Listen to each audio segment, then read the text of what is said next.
Students welcome to my YouTube channel and आज हम करने वाले हैं कक्षा 9-10 की विज्ञान की वर्कशीट नंबर 32 जो आपकी 16-9 की वर्कशीट है।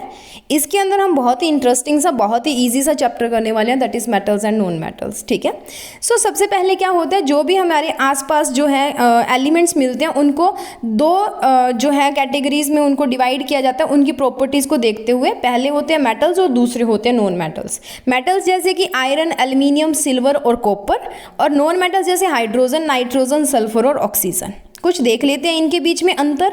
तो पहला है कि इनकी प्रॉपर्टीज़ हैं इधर और इधर इनके बीच में डिफरेंस है। लस्टर यानी कि चमक, उनकी जो सरफेस है वो चमकीला होता है या नहीं। तो धातुएं जो होती हैं उनका सरफेस जो होता है वो चमकीला होता है, शाइनिंग सरफेस होती है। जो अधातुएं होती हैं उनका नहीं होता, पर उन अधातुओं में एक आयोडीन जो है वो होती है जिसके पास लस्टर होता है, जिसकी सतह जो है वो चमकीली होती है, शाइनिंग सरफेस होता है। हार्डनेस, मेटल्स हैं वो जनरली हार्ड होते हैं, बट जो लिथियम, सोडियम और पोटाशियम को छोड़ के ये बहुत सॉफ्ट होते हैं, जैसे आपका इरेजर होता है, इनको चाकू से काटा जा सकता है।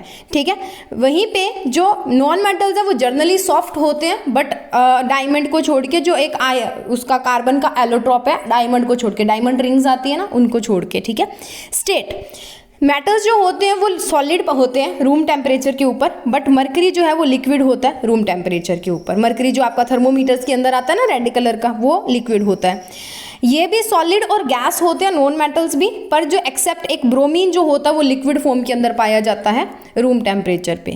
मेलिएबिलिटी क्या होता है, किसी चीज़ के ना ऊपर उसको पीट के उसकी पतली चादरें बना ले। जैसे आप ये अलमारियाँ वगैरह या संदूक, ट्रंक वगैरह बनाते हैं, वो देखते हो ना, वो उसको पीट के जो टीन होती है उसको पूरा लंबा करते जाते हैं। ठीक है, तो malleability, metals can be beaten into thin sheets, इसलिए वो मेलिएबल हैं, उनकी पतली पतली चादरें बनाई जा सकती है, शीट्स बनाई जा सकती हैं। पर नॉन मेटल्स जो है वो मेलिएबल नहीं होते, उनकी शीट नहीं बनती, वो टूट जाते हैं। वैसे ही हमारे पास डक्टिलिटी में क्या होता है, अपनी शीट नहीं बनानी, उनको खींच के उनका लंबा तार बनाना है। ठीक है, तो मेटल्स के बन जाते हैं, जैसे कॉपर के तार आते हैं, ठीक है, तांबे के तार आते हैं, कई और तरह के तार भी जो है वो आते हैं। नॉन मेटल्स जो होते हैं वो भी डक्टाइल नहीं होते, वो फिर टूट जाएंगे। ठीक है, उसके बाद conductor of heat and electricity, तो मेटल्स जो होते हैं वो गुड कंडक्टर होते हैं हीट एंड इलेक्ट्रिसिटी के, पर लेड और मरकरी को छोड़ के ये दोनों जो होते हैं ये बैड कंडक्टर होते हैं।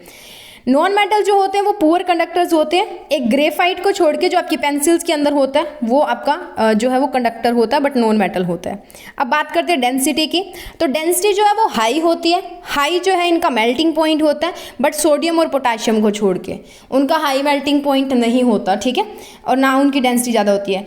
नॉन मेटल जो होते हैं उनकी लो डेंसिटी होती है और लो मेल्टिंग पॉइंट होता है। सोनोरस का मतलब क्या होता है, जब आपस में टकराते हैं ना, ठीक है, मेटल सरफेस को टकराओगे, जैसे आपके घरों पे बर्तन होते हैं उनको टकरा के देखना, बहुत आवाज़ आएगी। अभी पीछे जब कोरोना वाला हुआ था तो वो थालियाँ नहीं बजाई थी हमने, ठीक है, वो वाला। तो सोनोरस मंदिर की घंटी जैसे होती है, वो एक साथ टकराती है तो वो आवाज़ पैदा करती है। ठीक है, वो मेटल्स क्या होते हैं, सोनोरस होते हैं, जो साउंड प्रोड्यूस करते हैं। स्ट्राइकिंग हार्ड सरफेस, सख्त चीज़ से टकराएंगे तो साउंड प्रोड्यूस करेंगे, आवाज़ प्रोड्यूस करेंगे, पर नॉन मेटल्स नहीं करते हैं। ठीक है, उसके बाद देख लेते हैं कुछ फिजिकल प्रॉपर्टीज़ मेटल्स की। तो ये आपको सामने दिखाई हुई है एक बैटरी, ये एक बल्ब है, एक स्विच है, और यहाँ पे दो तार यानी कि अलग अलग दिए हैं। तो जब आप इन दोनों को ए को बी से जोड़ दोगे ना, तो ये बल्ब जो है वो ग्लो करेगा। अगर ये बल्ब ग्लो करता है मतलब हमारे पास जो भी मेटल है वो गुड कंडक्टर है। अगर बल्ब ग्लो नहीं करेगा मतलब बैड कंडक्टर है या वो नॉन मेटल हो सकता है। ठीक है, तो मेटल जो होते हैं वो गुड कंडक्टर होते हैं।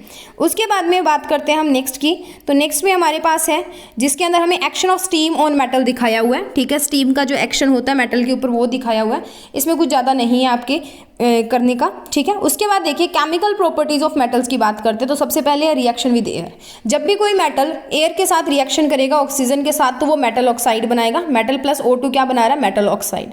फॉर एग्जाम्पल कॉपर रिएक्ट कर रहा है ऑक्सीजन के साथ तो 2CuO बना रहा है, that is CuO is copper oxide. 4 aluminium reacts with 3 oxygen and forms Al2O3, वो भी क्या बना रहे हैं, एल्यूमिनियम का ऑक्साइड। यहाँ पे देखिए एक इंपॉर्टेंट चीज़, सोडियम और पोटाशियम जो होते हैं ना, उनको केरोसिन ऑयल के अंदर कैप्ट करके रखा जाता है। क्यों? क्योंकि ये वाइगोरसली एक्ट करते हैं, एकदम से रिएक्ट करेंगे और आग पकड़ लेते हैं, इसलिए इनको केरोसिन ऑयल में रखा जाता है। हवा के कॉन्टैक्ट में इनको नहीं रखना होता है। जैसे ये हवा के कॉन्टैक्ट में आगे, संपर्क में आगे, ये जल्दी से रिएक्ट करके आग पकड़ लेंगे। तो तेल क्या करता है, उनका हवा के साथ संपर्क को तोड़ देता है, इसलिए इसीलिए इनको तेल में रखा जाता है, कैरोसिन ऑयल में। Magnesium, aluminium, zinc and lead react slowly with air, these elements are covered with thin layer of oxide. Magnesium, aluminium, zinc और लेड जो है वो धीरे धीरे हवा के साथ रिएक्शन करते हैं और इनके ऊपर एक ऑक्साइड की जो पतली लेयर है ना वो आ जाती है। आयरन जो है वो बर्न नहीं करता हीटिंग पर, बट आयरन फिलिंग्स जो है वो एकदम से निकल के आती है बर्न होके। फिलिंग्स मतलब पतला सा चूरन बना लो छोटा सा आयरन का, वो ठीक है। Copper does not burn but is coated with black copper oxide, burn नहीं करता है अगर आप उसको जलाते हो, पर उसके ऊपर काले रंग की जो कॉपर ऑक्साइड की एक परत जो है, कोट जो है वो आनी शुरू हो जाती है। जो एजी और सिल्वर यानी कि एजी यानी कि सिल्वर और एयू यानी कि गोल्ड जो है वो ऑक्सीजन के साथ रिएक्शन नहीं करते, ठीक है। अगर करते होते तो हमने जो गहने पहने वो रिएक्ट करके हम जब डालते तब कुछ थे और निकालते तो कुछ और हो जाते, ठीक है। उसके बाद में एम्फोटेरिक ऑक्साइड्स। एम्फोटेरिक ऑक्साइड्स वो ऑक्साइड्स होते हैं जो एसिड प्लस बेस दोनों के साथ रिएक्ट करके सॉल्ट एंड वाटर बनाते हैं। For example zinc and aluminium oxides. नीचे आपको रिएक्शन दी हुई है। HCl एक एसिड है, हाइड्रोक्लोरिक एसिड, और NaOH एक बेस है, ठीक है। NaOH सोडियम हाइड्रोक्साइड जो है वो एक बेस होता है, तो उसके साथ रिएक्शन करके ये क्या बना रही है, इनके आगे के प्रोडक्ट बना रही है। तो जो एसिड और बेस दोनों के साथ जो ऑक्साइड रिएक्ट करके हैं उनको बोलते हैं amphoteric oxides. Next is reaction of metal with water. जब भी मेटल के हैं वो वाटर के साथ रिएक्शन करेंगे, मेटल ऑक्साइड प्लस हाइड्रोजन निकालेंगे, ठीक है। पहले सीधा मेटल ऑक्साइड निकल रहा था ऑक्सीजन में, पर यहाँ पे मेटल ऑक्साइड प्लस हाइड्रोजन निकलेगा। उस मेटल ऑक्साइड का फिर से जब हम पानी के साथ रिएक्शन करवाएंगे, यानी कि 2 मॉलिक्यूल लेने अपने पानी का, ठीक है, तो मेटल हाइड्रोक्साइड बनते हैं। पहले एक बार पानी के साथ रिएक्शन करवा के मेटल ऑक्साइड बनाएंगे, फिर दूसरे पानी के साथ रिएक्ट करवा के मेटल हाइड्रोक्साइड बनाएंगे। तो मेटल्स देखिए, जो एल्यूमिनियम, जिंक और आयरन है वो स्टीम के साथ रिएक्ट करते हैं, सिर्फ भाप के साथ। जो हमारा सोडियम, पोटाशियम और कैल्शियम है वो ठंडे पानी के साथ रिएक्ट करते हैं, कोल्ड वाटर के साथ। जो Mg है वो हॉट वाटर के साथ, गर्म पानी के साथ रिएक्शन करता है। लेड, कॉपर, सिल्वर और गोल्ड ये कोई रिएक्शन नहीं देते। कैल्शियम और मैग्नीशियम जो है वो फ्लोट करते हैं जब उनको रिएक्शन करवाई जाती है वाटर के साथ, यानी कि वो ऊपर तैरने लग जाते हैं। नीचे कुछ एग्जांपल्स दिए आपको कि 2 सोडियम्स 2 वाटर मॉलिक्यूल्स के साथ रिएक्ट करके सोडियम हाइड्रोक्साइड, हाइड्रोजन और हीट प्रोड्यूस कर रहे हैं। मैग्नीशियम 2 वाटर मॉलिक्यूल्स के साथ मैग्नीशियम हाइड्रोक्साइड और हाइड्रोजन बना रहा है। 2 एल्यूमिनियम के मॉलिक्यूल 3 वाटर मॉलिक्यूल्स के साथ रिएक्ट करके एल्यूमिनियम ऑक्साइड प्लस हाइड्रोजन बना रहे हैं, ठीक है। तो ये थी मेटल्स एंड नॉन मेटल की वर्कशीट। अब मूव करते हैं इसके क्वेश्चंस पे और डिस्कस कर लेते हैं इसके क्वेश्चंस को। क्वेश्चन है देखिए, the name the metal which is liquid at room temperature, तो वो आएगा आपका मरकरी, और इसके ब्रैकेट में आप इसका फॉर्मूला भी लिख सकते हो, दैट इज Hg, ठीक है। Explain the meaning of malleable and ductile. Malleable क्या होते हैं, जिनकी पतली चादरें बनाई जा सकती है, जिनकी पतली शीट्स बनाई जा सकती है। The property of a metal from which it can be beaten into thin sheets known as malleability, and metal जो metals which can be beaten into thin sheets are said to be malleable. Then ductile क्या होता है, the property of metal in which it can be drawn into long thin wires, लंबी जिनकी पतली पतली तार बनाई जा सकती है, उस प्रॉपर्टी को बोलते हैं ductility. Metals which can be drawn into thin wires are known as ductile metals, okay.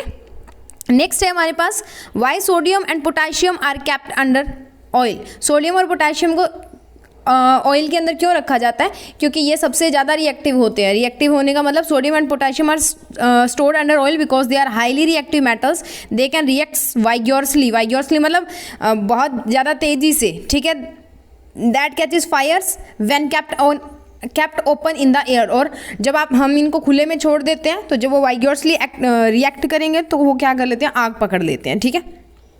फिर है हमारा 4th question, what are the amphoteric oxides, give 2 examples. तो metal oxides which reacts with acid as well as base to form salt and water are called amphoteric oxide. For example zinc and aluminium के oxides, ठीक है। वो amphoteric oxides वो oxides होते हैं जो acid और बेस दोनों के साथ रिएक्ट करते हैं। तो this is our question number 3 and 4, and उसके बाद में मैं आपको फर्स्ट और सेकेंड दिखा देती हूँ, तीसरा भी आपको दिख रहा है। बस छोटी सी वर्कशीट थी, यहाँ पे हमारी वर्कशीट जो है खत्म होती है, आप इसको नोट डाउन कर लें।